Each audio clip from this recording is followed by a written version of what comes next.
Umabot sa 454 na benepisyaryo mula sa elementarya at high school ang nakatanggap ng tig 2,000 educational assistance mula sa Provincial Disability Affairs Office o PDAO.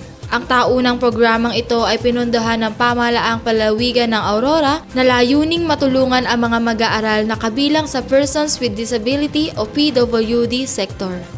Ayon kay Ginang Felipa Arsoriano, hepe ng PDAO, malaking tulong ang nasabing ayuda upang maibsan ang gastusin ng mga magulang at masuportahan ang mga kabataang may kapansanan sa kanilang pag-aaral.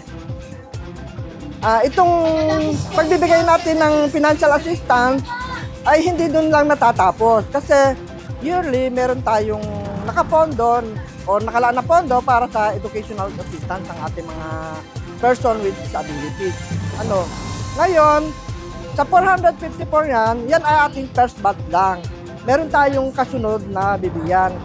Yun nga lang, dahil nga sa medyo nabitin ang ating pondo, dahil last year, hanggang 454 lang ating naging plan, nagkaroon po ng kadagdagan. Gawa ng dati, kasi ang mga magulang na may mga nag-aaral ng anak sa PWD, ay ayaw nilang iparehistro. Hindi nila matanggap na PWD ni mga anak.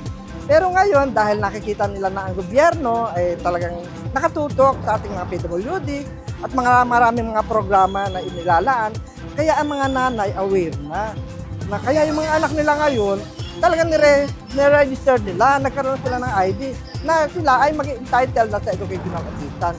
Kaya ngayon, ang gagawin na ng ating provincial government, magpapare-align na lang po tayo ng mga pondo para yung mga hindi nabigyan na kasama sa grupo ay mabigyan din sila nang wala tayong makaligtaan. Kasi talagang alam na po natin na ating mga PWD student ay may mga magulang na hindi talaga kayang suportahan. O kahit sa kaunting tulong ng ating gobyerno, ng ating provincial government, ng ating provincial governor, ay madagdagan pa at siyempre gumagawa rin po tayo ng paraan o magagawa po tayo ng plano na itong ating pondo ay madagdagan sa next year.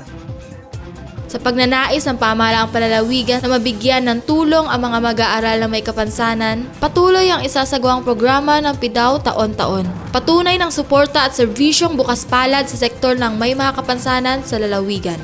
Ako si Erica Porinada para sa PGA in Action, all-out serbisyo ng Kapitolyo para sa publiko.